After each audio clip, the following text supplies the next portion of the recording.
La rotunda victoria gubernamental en Cataluña es un bálsamo que suaviza las heridas producidas por la pérdida de aquellas regiones o ciudades donde la sublevación ha triunfado.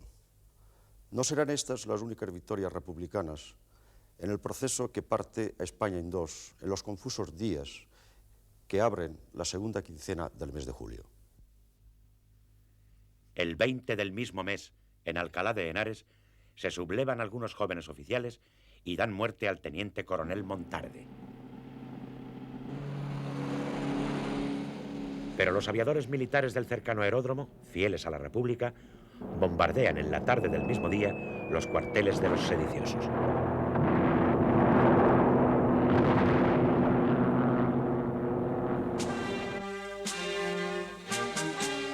El colapso de la rebelión en Madrid determina la suerte de la insurrección en Alcalá. Una pequeña columna marcha desde el aeródromo y otra mucho mayor llega desde la capital. La segunda la manda el coronel Ildefonso Puigdengola y reúne un abigarrado conjunto de soldados, guardias civiles y de asalto y paisanos armados, entre los que figura Cipriano Mera, destacado dirigente anarquista.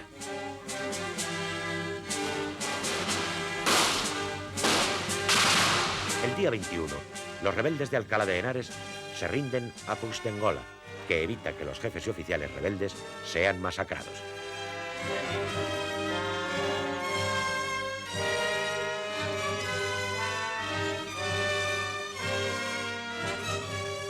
Arden, sin embargo, varias iglesias con pérdida de importantes tesoros artísticos.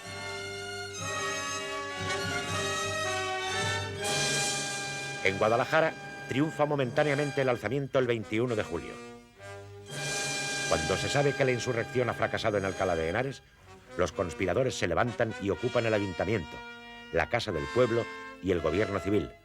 Las fuerzas de orden público se les unen. Son liberados los militares encarcelados.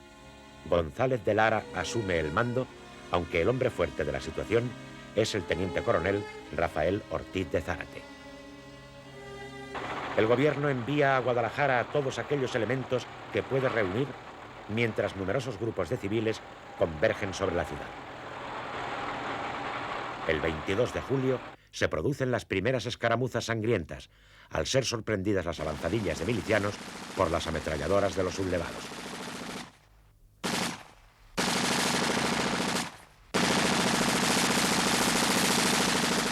La columna del coronel Puigdengola desiste de los ataques frontales y maniobra para envolver al adversario.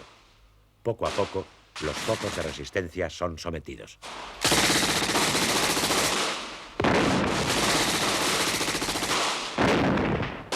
En el ardor de la lucha, los asaltantes dan muerte a los oficiales que toman prisioneros.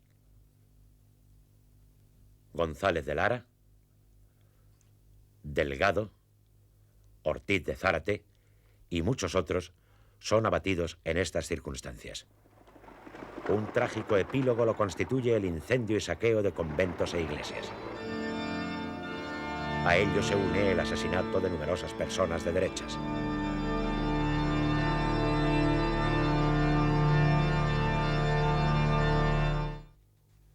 El coronel Puigdengola entrega el mando de su columna y marcha a hacerse cargo de Badajoz para sustituir al general Luis Castelló, que acaba de ser nombrado ministro de la guerra.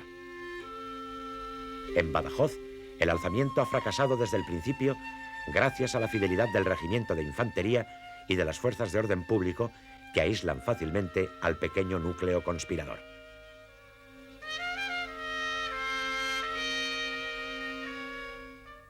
En Toledo no hay una guarnición numéricamente importante. El conjunto de establecimientos militares lo forman la fábrica de armas, la escuela de gimnasia y la academia de infantería, caballería e intendencia, situada en la imponente fortaleza del Alcázar. Es época de vacaciones y tanto los alumnos de la escuela de gimnasia y los cadetes se han ido de la ciudad, donde apenas si quedan unos 150 soldados y la Guardia Civil de la provincia que se ha concentrado en Toledo.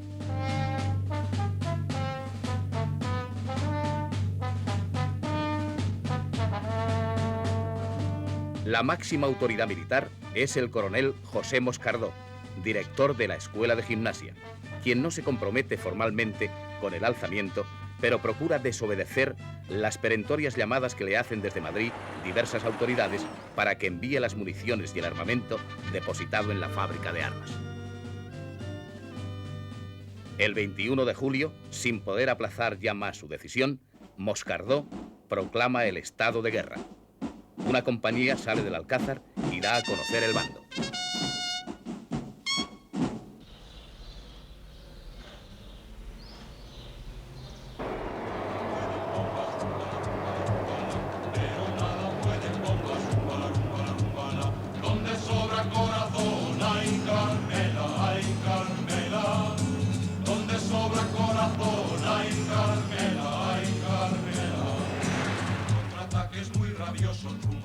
El mismo día 21 se producen los primeros choques cuando las tropas de Moscardó cruzan fuego con elementos armados provenientes de la capital y sobre todo con una columna al mando del general José Riquelme. En diversas ocasiones, aviones gubernamentales sobrevuelan la ciudad y arrojan bombas sobre los sediciosos.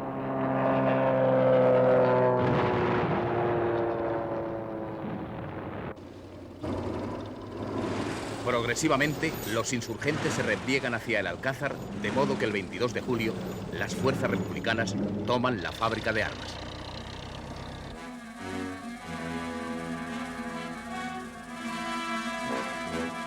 Moscardó ha reunido tras los muros 1 millar de hombres, en su mayoría guardias civiles, soldados, algún que otro cadete y paisanos voluntarios. Aquella noche, la única resistencia radica en la fortaleza, que cierra sus puertas dispuesta a resistir lo que será un largo asedio.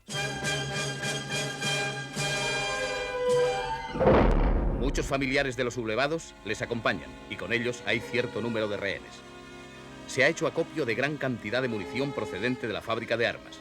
Los víveres, por el contrario, son escasos para sustentar tan elevado número de personas. El Alcázar se convierte en el foco de resistencia más cercano a la capital de España. Está muy vinculado sentimentalmente a la vida de cadete de una gran parte de la oficialidad española. Su defensa, frente a los ataques gubernamentales, adquirirá rápidamente un alto valor simbólico. En Ciudad Real, en Cuenca y en algunas otras poblaciones del territorio que comprende la Primera División Orgánica, feudos tradicionales de la derecha que no cuentan con guarnición militar, son la Guardia Civil y la de asalto quienes evitan cualquier conato de sublevación.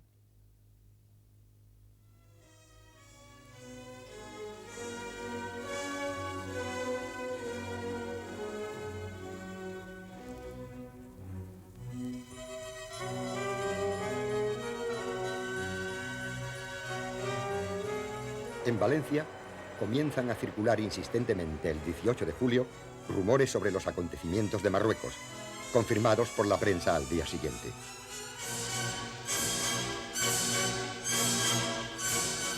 Tan pronto como es conocido el alzamiento de las tropas africanas, el general Mariano Gamiri Ulibarri y otros altos mandos expresan al jefe de la división, general Martínez Monge, su incondicional fidelidad a la República, aunque muchos de sus subordinados eluden hacerlo.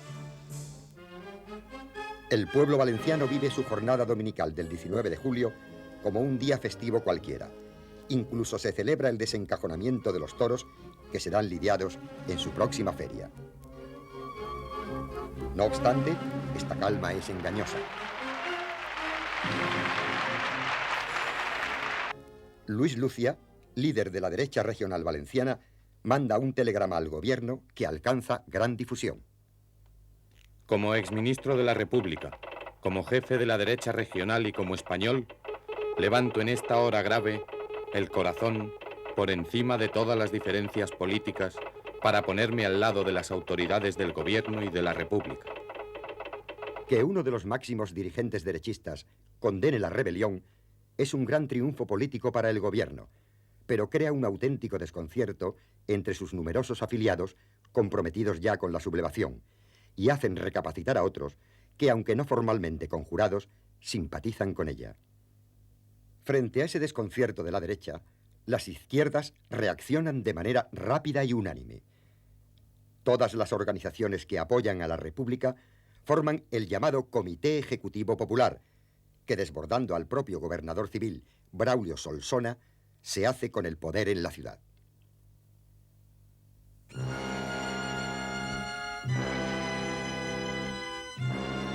Acto seguido, organiza la típica respuesta popular al movimiento sedicioso. Declara la huelga general revolucionaria. Militantes de partidos y sindicatos obreros forman patrullas armadas que rodean y ponen sitio a los cuarteles, produciéndose los primeros tiroteos. Detienen a los derechistas más destacados. Las masas republicanas se han hecho dueñas de la calle.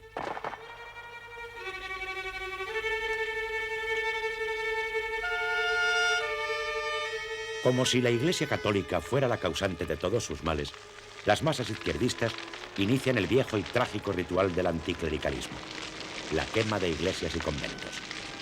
Entre el 19 y el 21 prenden fuego a la iglesia de los Santos Juanes, a la catedral, a la capilla de la Virgen de los Desamparados y a otros numerosos templos. El patrimonio histórico y artístico sufre muy graves pérdidas.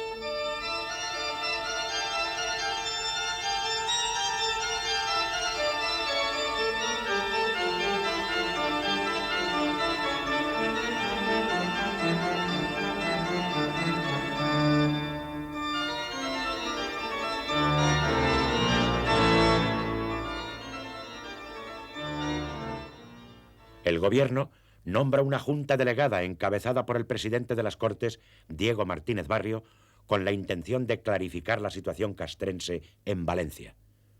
Su misión es negociar con el jefe de la división, general Martínez Monge, y frenar los brotes revolucionarios. Su jurisdicción comprende las provincias de Valencia, Alicante, Cuenca, Albacete y Murcia. El día 21 entran en el puerto los destructores Almirante Ferrándiz y Alcalá Galiano, para apoyar decididamente con su presencia y capacidad de fuego al gobierno de la República.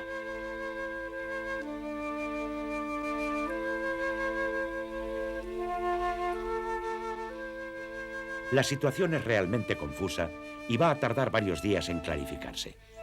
La autoridad política enviada de Madrid exige a la autoridad militar que se declare inequívocamente a favor de la República. Los militares están divididos e indecisos. Mientras unos cuarteles se decantan por la República, otros permanecen sublevados. El jefe de la división se proclama adicto al gobierno, pero no actúa contra los rebeldes. Mientras los poderes oficiales discuten y vacilan, el poder real está en la calle, en el Comité Ejecutivo Popular, que se ha dotado de una organización armada, las milicias populares, organizadas por el capitán de la Guardia Civil, Manuel Uribarri.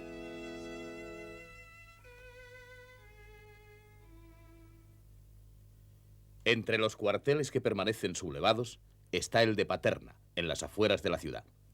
La guarnición se dispone a marchar sobre Valencia para tomarla y unirla al alzamiento. Pero el sargento Carlos Fabra cuenta con el respaldo de las organizaciones del Frente Popular y desbarata el intento. En la noche del 29 de julio, mientras los oficiales conjurados ultiman sus planes para pronunciarse al día siguiente, el sargento Fabra y varios cabos, en un audaz golpe de mano, irrumpen en el cuarto de banderas. En el tiroteo se producen varios muertos y heridos.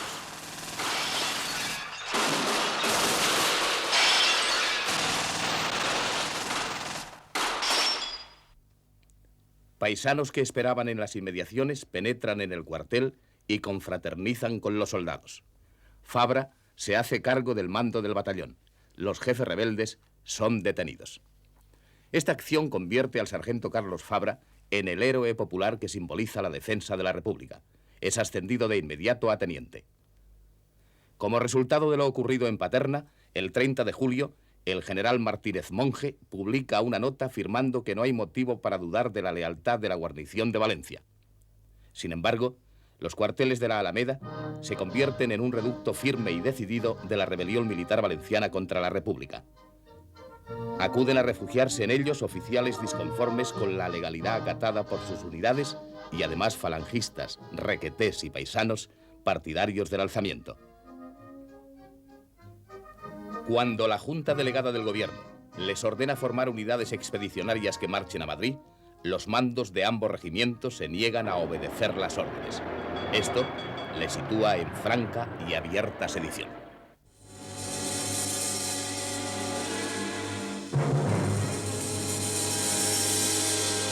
La noticia de la insurrección en todos los cuarteles situados en la Alameda se propaga rápidamente por la ciudad.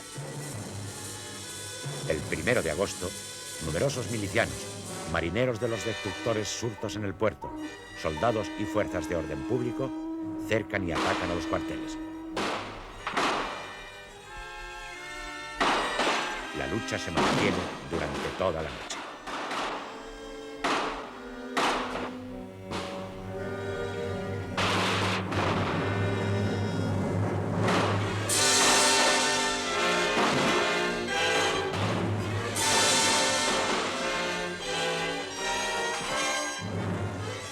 Al día siguiente, ante las propuestas de Martínez Monge, los sublevados de infantería deciden capitular con la sola condición de que los cuarteles los ocupe la Guardia Civil y no los milicianos. En el vecino cuartel de caballería se ignora tal capitulación. Esto provoca una enorme confusión y las milicias irrumpen en el recinto.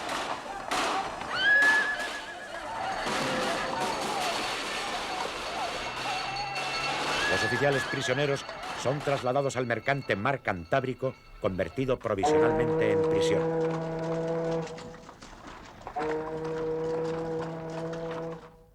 La caída de los cuarteles de la Alameda pone fin a los últimos reductos de la conspiración en Valencia.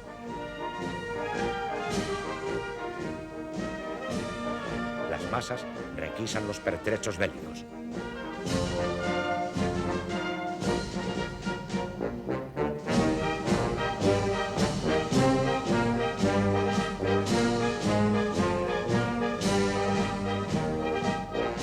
La tercera ciudad del país, y con ella toda su área de influencia, queda a favor de la República.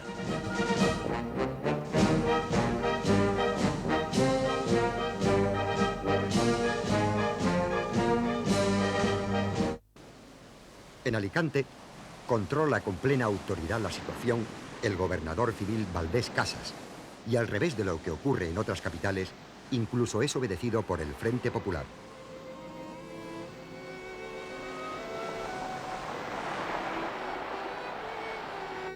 Llega el día 20 de julio Martínez Barrio, y al preguntar al comandante militar José García Aldave si tiene medios para imponerse a sus subordinados, este responde con evasivas. Mientras, un grupo de falangistas intenta liberar a José Antonio Primo de Rivera, preso en la cárcel de Alicante. La Guardia de Asalto, tras un enfrentamiento en el que se producen varias bajas, hace prisioneros a la mayoría.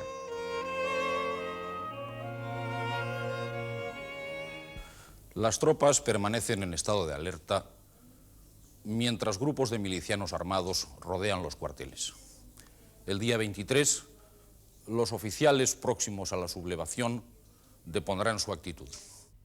El gobernador militar será procesado por tentativa de adhesión al pronunciamiento militar y condenado a muerte el 13 de octubre. En Alcoy, muchos de los jefes y oficiales del regimiento de infantería intentan sublevarse con la colaboración de falangistas, pero guardias de asalto procedentes de Valencia lo impiden. El día 21, la mayoría de los obreros se declaran en huelga y la ciudad pasa rápidamente a manos del Comité Revolucionario de Defensa.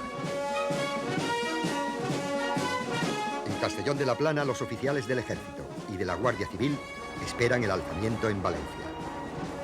Al fracasar este, los conspiradores más significados son detenidos y la guarnición castellonense acata la legalidad republicana.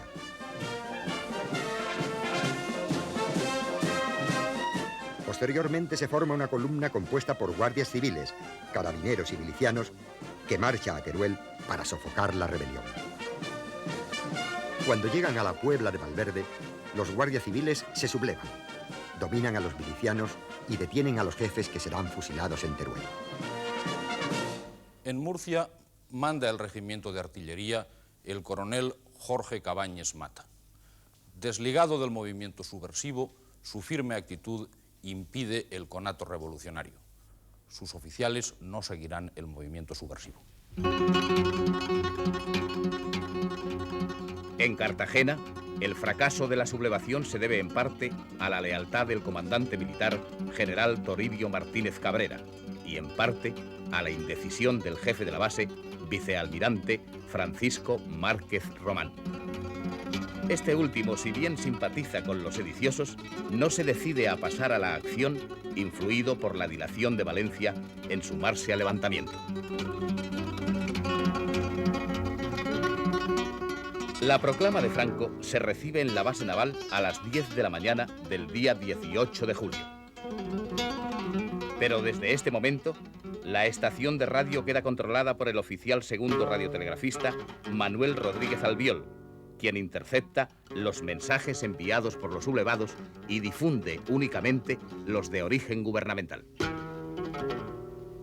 Tras conocerse el mensaje de Franco, los conspiradores intentan que se declare el estado de guerra, pero son disuadidos por Martínez Cabrera, que aconseja esperar las noticias de Valencia.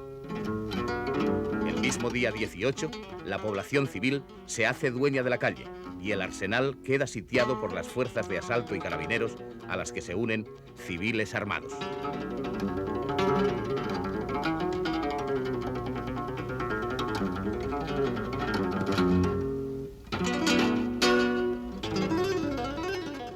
La detención de los oficiales sublevados en los destructores que unos días antes habían salido de Cartagena y la llegada en la tarde del 19 del almirante Valdés, gobernado virtualmente por el maquinista Santiago López y por su tripulación, contribuyen a desanimar la resistencia de los sediciosos, iniciándose el 20 de julio el arresto de jefes y oficiales a quienes se confina en el España número 3.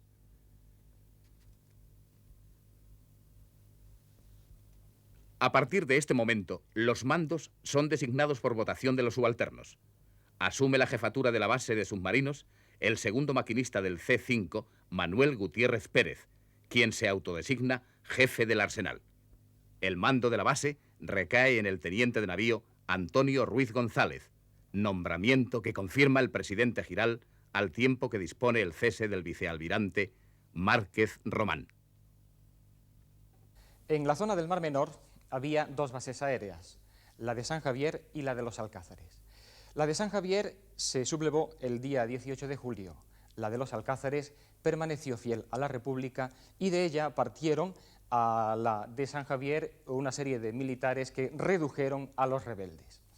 De esta manera, estas dos bases aéreas, juntamente con la base naval de Cartagena, proporcionaron a la República un contingente naval y aéreo de gran importancia en el resto de la guerra.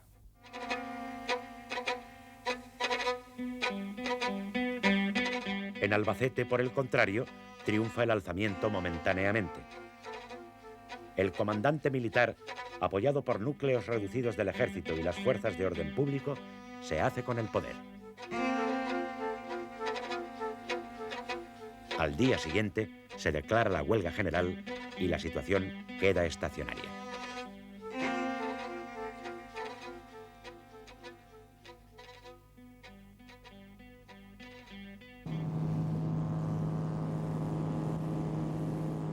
La lejanía de los últimos restos coloniales españoles mantiene relativamente desconectadas a sus guarniciones de los acontecimientos políticos. No obstante, en estos territorios se producen reacciones similares a las del ejército metropolitano. El 18 de julio supone un aumento de la tensión en Ifni, pero nadie se decide a intervenir hasta el 15 de agosto, cuando el tabor del capitán Rafael Molero Pimentel da un golpe de mano afortunado con ayuda del personal indígena y se hace con el control de la plaza, que cae así en manos de los rebeldes.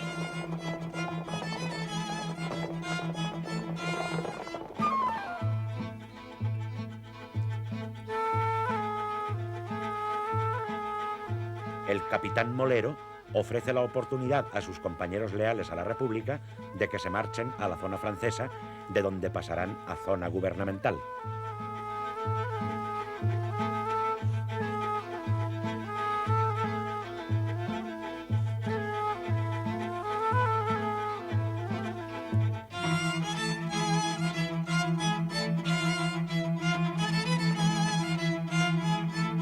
el laureado capitán de otro de los tabores del batallón, Bartolomé Muntané Cirici, intenta hacerse de nuevo con el mando de sus tropas, pero tras una breve refriega, fracasa en su intento y escapa con sus compañeros. Molero no es tan generoso con los mandos subalternos y encarcela al alférez Aurelio Clemente Manzano, afiliado a la UMRA, en unión de 20 sargentos y otros tantos cabos.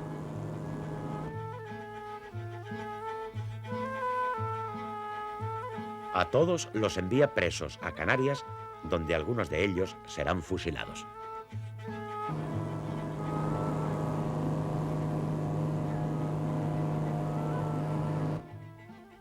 Las tropas de Río de Oro y Cabo Jubi, íntimamente vinculadas a la Comandancia Militar de Canarias, obedecen al general Franco y se suman a la rebelión el 19 de julio tras someter rápidamente a algunos disconformes de ingenieros y aviación.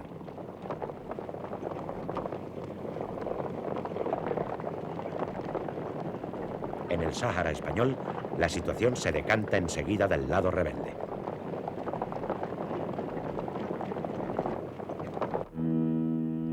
Es gobernador general de los territorios españoles del Golfo de Guinea Luis Sánchez Guerra, con residencia en Santa Isabel, capital de la isla de Fernando Po.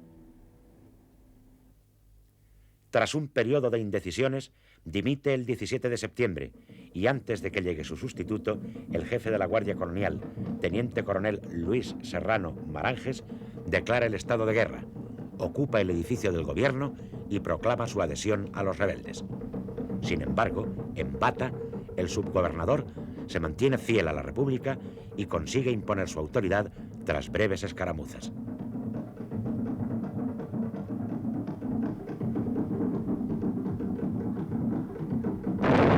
En octubre, tropas de Canarias hunden el vapor Fernando Po, que el gobierno ha enviado desde Barcelona y que hacía el correo con las colonias.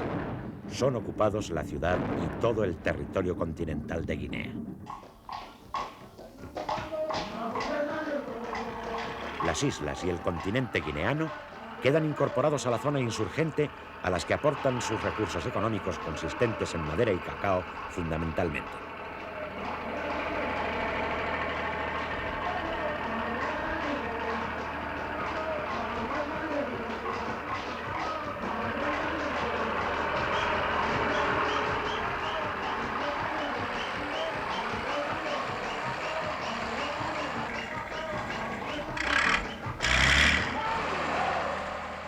Los partidarios del gobierno huyen cruzando las fronteras de Camerún y Gabón.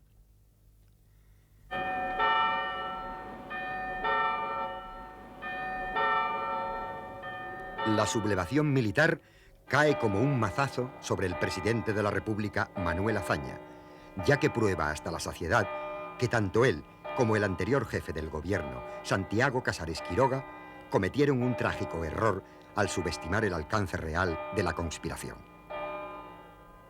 El estallido del 18 de julio muestra también que las reformas militares de Azaña no han dado el fruto apetecido de subordinar el poder militar al civil. El presidente de la República no tarda en sumirse en el desánimo. Como cabeza del Estado, habla por radio el día 23 a las 12 de la noche desde el Palacio Nacional. En estos momentos de violencia, cuando se ha desencadenado contra el poder legítimo de la República una agresión sin ejemplo, yo no diré una palabra más de violencia. Cuando todavía la conciencia nacional, sin distinción de ideas políticas ni de partidos, cuando la conciencia de toda persona delicada y conocedora del impulso del deber está escandalizada por el hecho cometido, yo no voy a decir nada que agrave el hecho mismo ni escandalice más. Aquellos causantes de este destrozo, los que llevan sobre sí el horrendo delito de haber desgarrado el corazón de la patria, los que llevan sobre sí la horrenda culpa de que por ellos se vierta tanta sangre y se causen fuertes destrozos, ¿no están ya convencidos de que su empresa ha fracasado? ¿Hasta cuándo van a perdurar en su empeño? ¿Hasta cuándo van a tener escandalizado al mundo, desacreditando el nombre de español y haciéndonos verter a todos lágrimas de dolor por las víctimas inocentes de la ambición y del delito?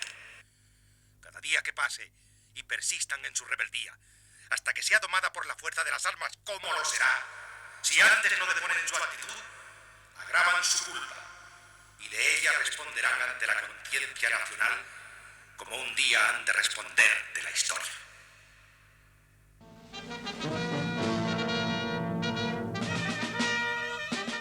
Una muestra de que el llamamiento de hazaña no encuentra eco es la constitución en Burgos de la Junta de Defensa Nacional como máximo órgano de coordinación de los rebeldes.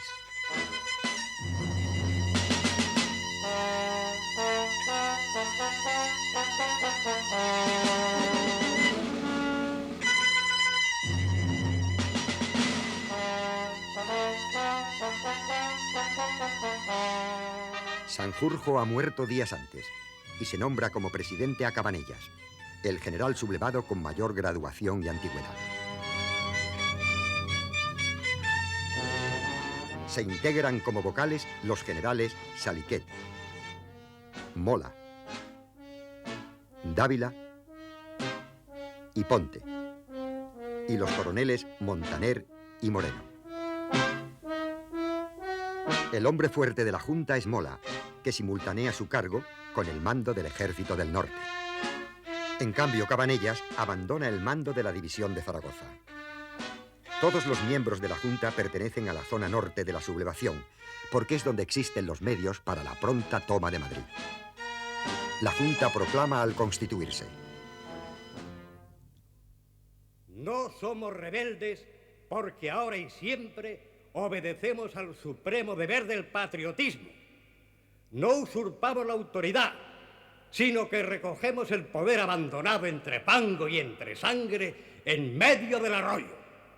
Aspiramos, en el plazo más breve posible, a fortificar los resortes del poder, garantizar la vida y seguridad de los ciudadanos, vigorizar el patriotismo, pacificar moral y materialmente la nación, consolidar las legítimas conquistas proletarias y abrir cauce de seguridad y confianza al desenvolvimiento de la riqueza nacional.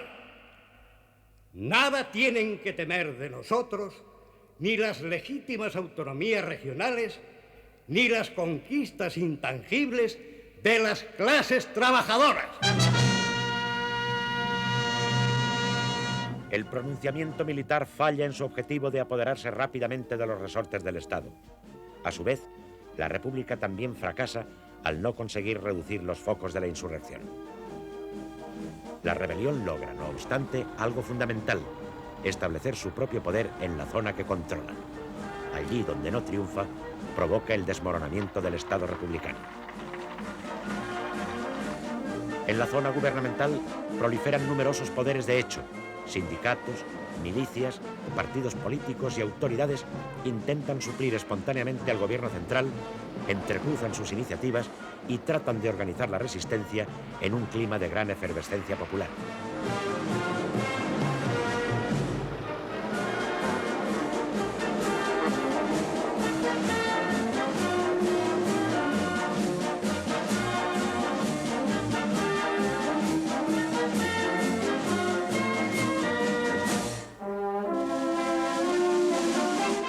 Por el contrario, en la zona rebelde, son los militares quienes se imponen sin dilación a todas las fuerzas políticas y sociales. La declaración del estado de guerra permite ejercer la autoridad sin limitación alguna. Se proponen avanzar con la mayor celeridad posible en la conquista de recursos y territorios.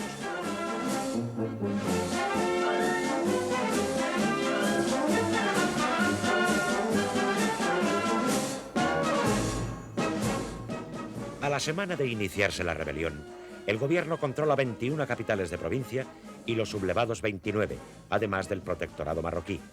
Son 270.000 kilómetros cuadrados frente a 230.000. Del lado de la República quedan unos 14 millones de habitantes y del rebelde unos 10 millones y medio, más la importante base demográfica de Marruecos.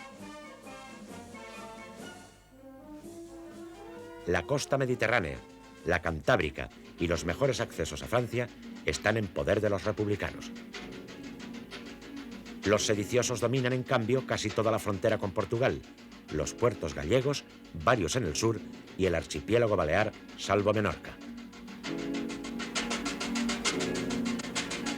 En territorio republicano se encuentran localizadas las industrias más importantes: siderometalúrgica, militar, química y textil.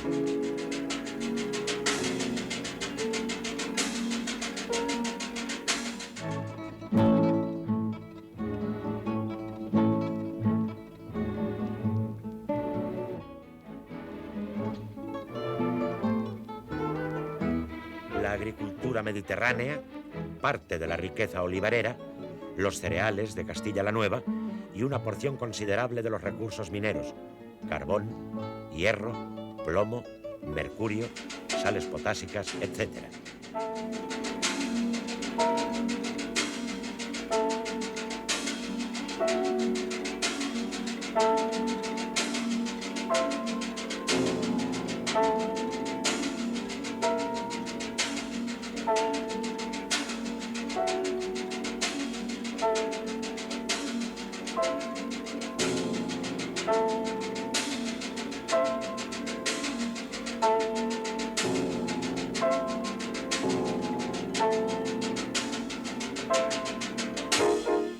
Los rebeldes disponen de muchos menos recursos industriales. Su fuerte radica en los excedentes agrícolas de Castilla la Vieja, Galicia y parte de Andalucía, con los que mantendrán abastecida su zona a lo largo de la contienda y podrán exportar. Esto les permitirá compensar una parte de la deuda de guerra y generar un volumen apreciable de divisas.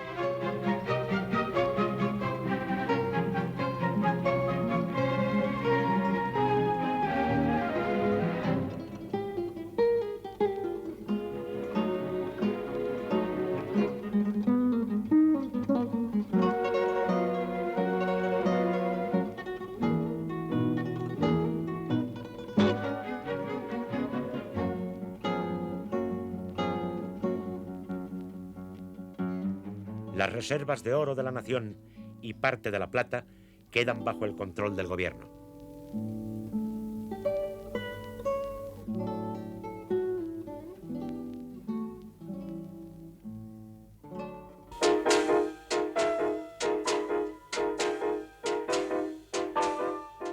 El balance global ofrece, pues, la imagen de una España industrial y urbana inclinada mayoritariamente del lado de la República, y otra, rural y menos poblada, en favor de los insurgentes.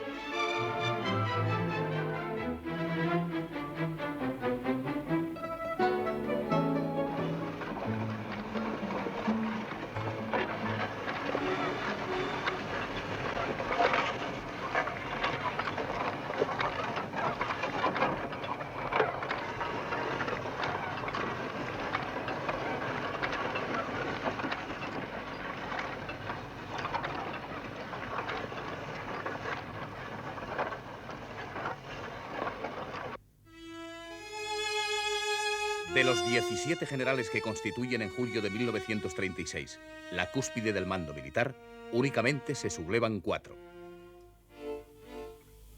En cambio, se rebelan 18 de los 32 de brigada o similares y la mayoría de los jefes de Estado Mayor.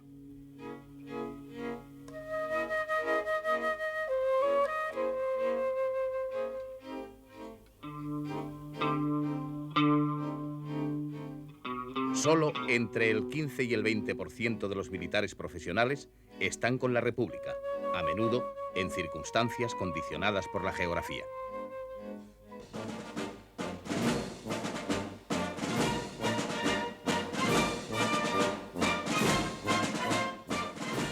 El 18 de julio, la única fuerza de maniobra idónea para ser empleada de inmediato son los 47.000 hombres de la guarnición de Marruecos. Las fuerzas restantes, distribuidas por la península e islas, son más aptas para encuadrar una futura movilización que para entrar directamente en combate. Se estima que en cada bando quedan entre 30 y 45.000 hombres. Los rebeldes los utilizarán para crear un ejército eficaz.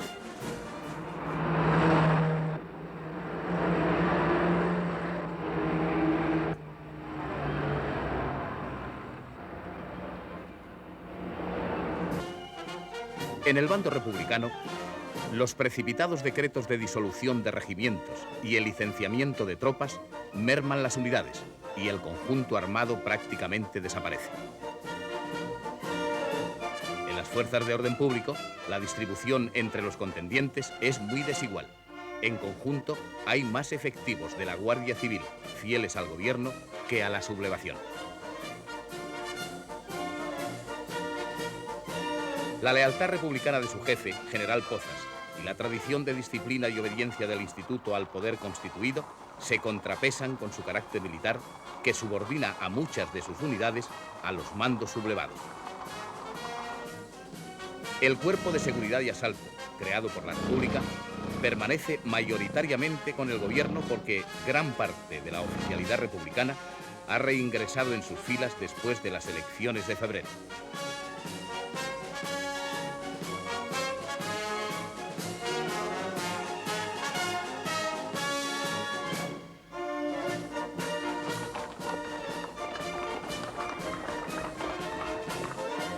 Los carabineros no son una fuerza resolutiva porque sus 15.000 hombres se encuentran diseminados en pequeños destacamentos a lo largo de costas y fronteras.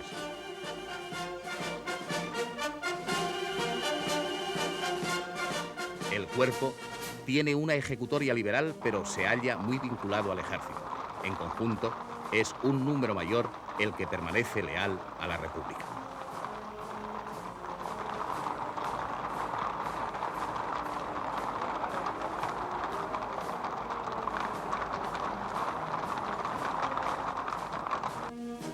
Este panorama se alterará rápidamente en la zona republicana.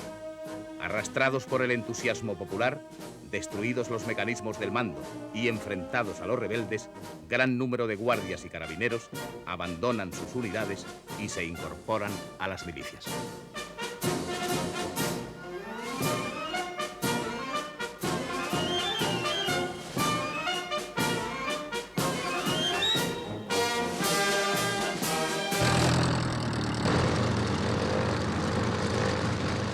En la aviación, aunque el número de aparatos existentes el 18 de julio es relativamente elevado, no cuenta con medios eficaces. El núcleo básico de la fuerza de bombardeo lo constituyen los Breguet, con escasa capacidad de fuego, mientras que los aviones de caza son excesivamente lentos. Predominan avionetas y aeronaves de reducida utilidad militar.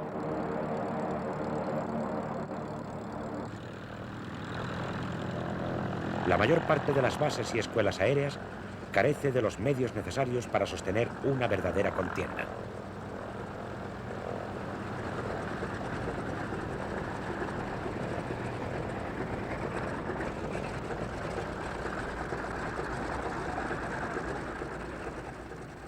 Gracias a la acción del general Núñez de Prado y del comandante Hidalgo de Cisneros y al republicanismo de muchos aviadores, el número de aparatos a las órdenes del gobierno está en una proporción estimada de 2-1 a su favor.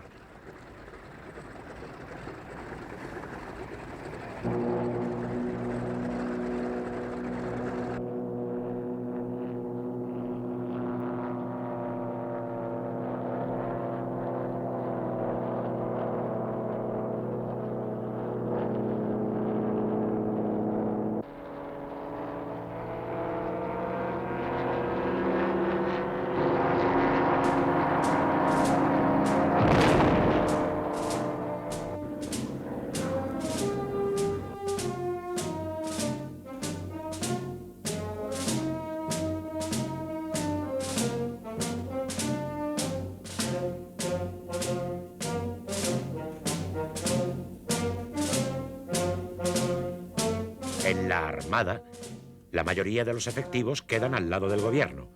Un acorazado, 3 cruceros, 14 destructores y 12 submarinos, además de un amplio número de unidades menores.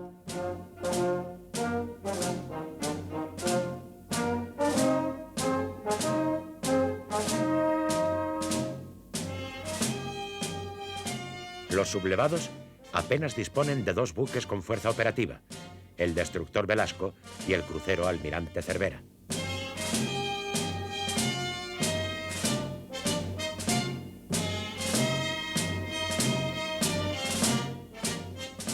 la base naval de Cartagena permanece fiel al gobierno.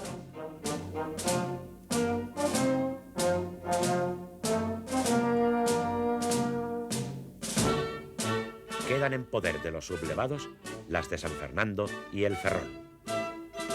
Esta última es especialmente significativa, pues en ella se encuentran en construcción los cruceros Canarias y Baleares que pronto entrarán en servicio.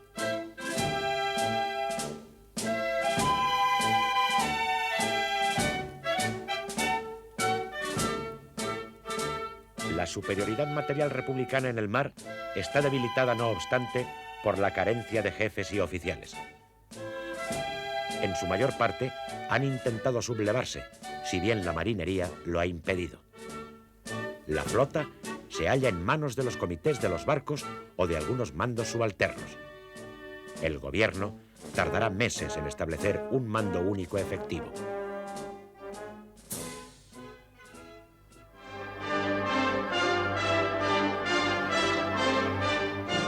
El relativo equilibrio inicial pronto se va a alterar en beneficio de los sublevados por la aparición de un doble fenómeno: la inhibición de los países democráticos y la intervención de las potencias fascistas.